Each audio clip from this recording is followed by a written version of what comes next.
Ignition sequence starts.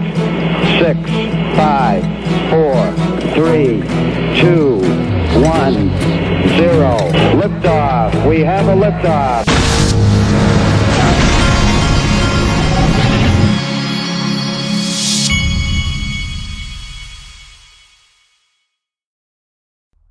Hey everybody, this is the Digital Asset Investor, and I am doing back to carpool duty.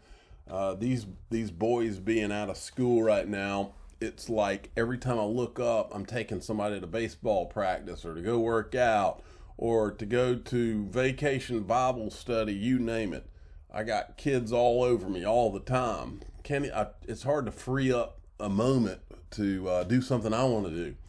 But I am here to make a video. I thought this was an interesting tweet by R3. For those of you that haven't been around, SBI Holdings out of Japan is the largest outside shareholder in both R3 and Ripple. And R3 has a platform where they have it set up where XRP can be used for settlement. Actually, the demo is right here provided by this guy. They said, introducing the R3 Sandbox for digital currencies, a new learning and development platform for CBDC experimentation. Now, and it says public preview R3 Sandbox for digital currencies is learning and developing platform for CBDC experimentation used by global financial institutions and regulatory bodies. So just by pure coincidence, these guys, and it says managed by R3 and powered by Corda, the Corda settler uses XRP, right? So these guys, just by pure coincidence, are working with a bunch of central banks while Ripple works with over 40 or 50. It's all coincidence. Now, this is an interesting clip from David Schwartz. He was on Thinking Crypto's channel. Wanted you to see this clip right here. So, for example, and I'm trying to wrap my head around it as much as possible, let's say the Federal Reserve had a side chain on the XRP ledger and their respective digital dollar, for example, and Russia had its respective fiat currency as well on a side chain. Would XRP still be the bridge asset between those two for the movement of money? And how would that function given, let's say they're both private, the Federal Reserve side chain and the Russian central bank side chain is private? How would that all work, and how does XRP fit within that? Well, obviously, nobody can force either of those entities to do anything that they don't want to do. I would love to say, oh, they're going to have to use like XRP as their intermediate. But the other lesson that I've learned being in this business for a decade is you can't force your customers to do the things that you want them to do because you won't have any customers. Like, this is a big leap in everything. And like, if we try to say, oh, you're going to get what you want, but you also have to, it's never going to happen. Like, building this system is going to have to some extent, be its own reward. But what's probably going to happen, what I foresee, is that these things are going to start out as walled gardens. If the Federal Reserve the Federal Reserve is probably not going to be a first mover here. That's going to be smaller countries that are more willing to experiment and have less existing infrastructure that they would need to change over. And they'll build these systems as walled gardens, and they'll heavily control them. And what will happen is people who are on both sides of the walled garden will be able to monetize the fact that they're on both sides of the walled garden. So if you're on a public blockchain and you're also inside this central bank system, you can facilitate people's payments to and from between those two ecosystems. And it will be your risk and your effort, and you'll charge a fee for that. And customers won't get the greatest experience, but it'll be pretty good. And what my hope is that once central banks start to get confidence that the system is working the way it's designed to, and they'll have an appetite to they'll have a big red button they can push to knock the walls down. Big red button. I've heard him say something similar to that before. Now, this J.C. Collins thread is a good one. I liked it. The 60-day extension granted to the SEC may be a good thing and could be pushing this closer to a settlement than we think. I'm not a lawyer, but from a straight business negotiation perspective, which is in essence what this is, both sides have enough leverage to enter settlement negotiations on a level playing field.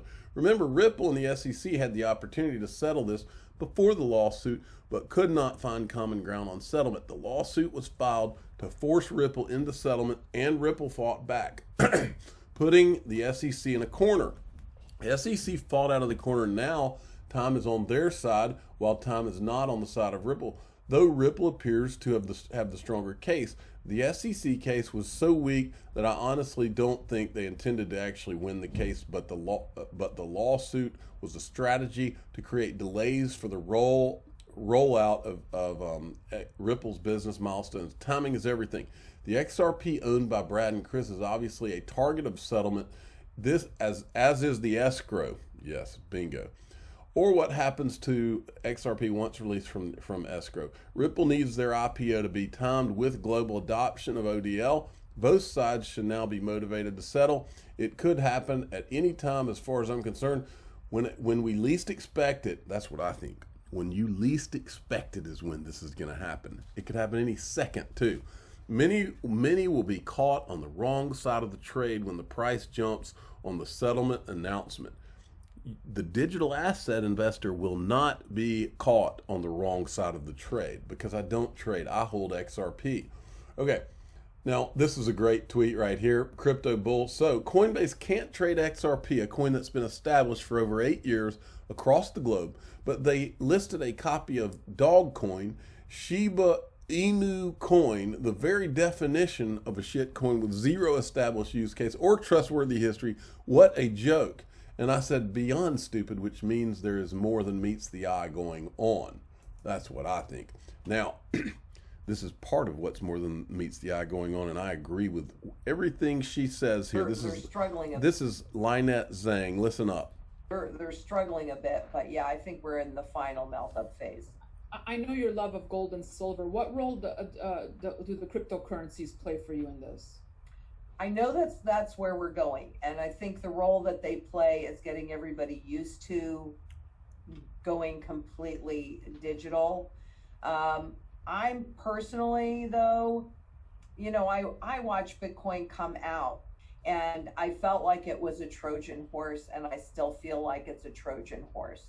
And what just happened with the FBI being able to claw back, I think it's something like $2.3 million worth of Bitcoin from the recent hack, that's gotten a lot of people quite shaken up that, oh, wow, maybe it's not as anonymous as I thought it was. Never was. So I'm going to wait and see who survives it. And then rather than jumping in with 2 feet, I am going to convert my gold as I need to execute the rest of my strategy.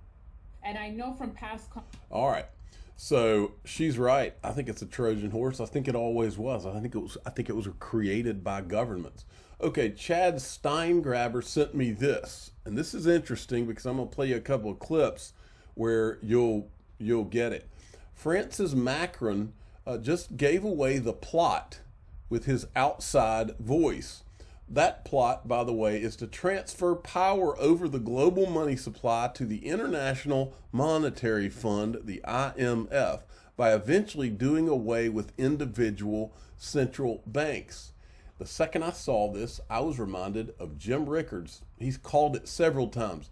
This, I don't even remember when this was, but listen to him. What I do, Dr. Paul, is I look at the near collapse of the financial system in 1998. That was, the Russia long-term capital crisis. Then we had another near collapse in 2008. On both occasions, 1998 and 2008, we were just days, if not hours away from the complete collapse of every bank or the closure of every stock exchange in the world. That's not an exaggeration. It was well documented. I was actually very involved in that. I negotiated the bailout of long-term capital management in 1998, and of course we all recall 2008. So what I do, I take the story 10 years forward to 2018, but that's just an estimate. This is something that could happen tomorrow. And I make the point that in each crisis, the bailout gets bigger and the problem gets worse. So in 1998, Wall Street bailed out a hedge fund. In 2008, the central banks bailed out Wall Street. In 2018, if not sooner, who's going to bail out the central banks? They haven't normalized their balance sheets. They haven't undone the work what they did, the money printing that they did after 2008. They no longer have the capacity to save the system. The next bailout's going to come from the International Monetary Fund with their world money, the special drawing right, or SDR. They've got the only clean balance sheet left. They're going to flood the world with trillions of SDRs. They'll finally get the inflation that they haven't been able to get all these years. The only safe haven will be, gold or other hard assets, land, silver, fine art. They're XRP. All right, and then he said this. Look for the IMF to maybe have a crypto SDR on a permissioned hyperledger, and again, the BRICS are about on the brink of getting veto power in the IMF, so the IMF will not be able to bail out the world unless they say so, and their price might be the end of the dollar as the global reserve currency. How about them apples?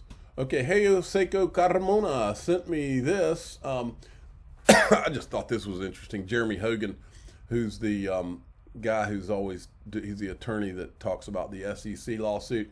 This guy asked him for a job, said, a law student here looking to make a difference in the crypto space. Let me work for you. So he's got a dialogue going with Jeremy Hogan there. I thought that was kind of cool. Sergeant Obi-Wan sent me this from Warren Davidson. When we talk about central bank digital currencies, we need to make sure that we are preserving the private and permissionless nature of Americans' financial transactions. And I agree with that. Heyo Seiko Carmona also sent me this. This is big.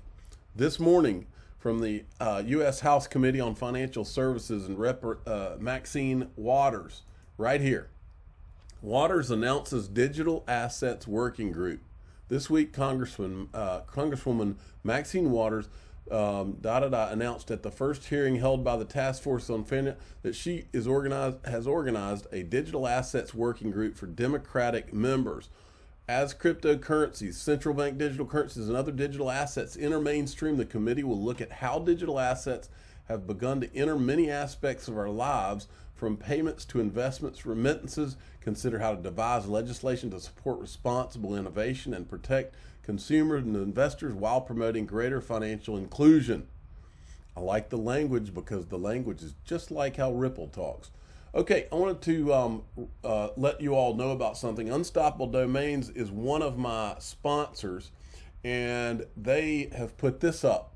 100 million airdrop and launch of 8 new domain extensions. Okay, we're proud to announce that we are launching 8 new domain extensions on June 17th, tomorrow, along with $100 million airdrop to reward our loyal customers. Retweet to spread the word and read and to take part. So here's the domains extensions they're coming out with: .blockchain, .coin, .x. I'd like to get one of those. .dao, .wallet, .bitcoin, .nft. Okay, so those are those. But here's the cool thing. In the lead up to that, in the lead up to those two things, in fact, let me read it. It says all .zil and .crypto domains purchased in the next 48 hours before 9 a.m. Pacific time on July 17th will receive 3 times domain credits. Example, spend $50, get $150 in credits. So you can do that right now. I'll put a link to this at the very top of the description of this video if you want to go. And they've got things for sale right now. These are some of the premiums, but you can get a regular domain if you just come up with a name and .crypto or .zil, and you can buy them for like as little as $40. So really cool, but the $100 million airdrop should be pretty interesting. I'm the digital asset investor. I'm not an investment advisor. This is for entertainment purposes only. Please subscribe, hit the like button. Tell your friends and family to go check out Unstoppable Domains. I own at least 5 or 6 of them myself. Thank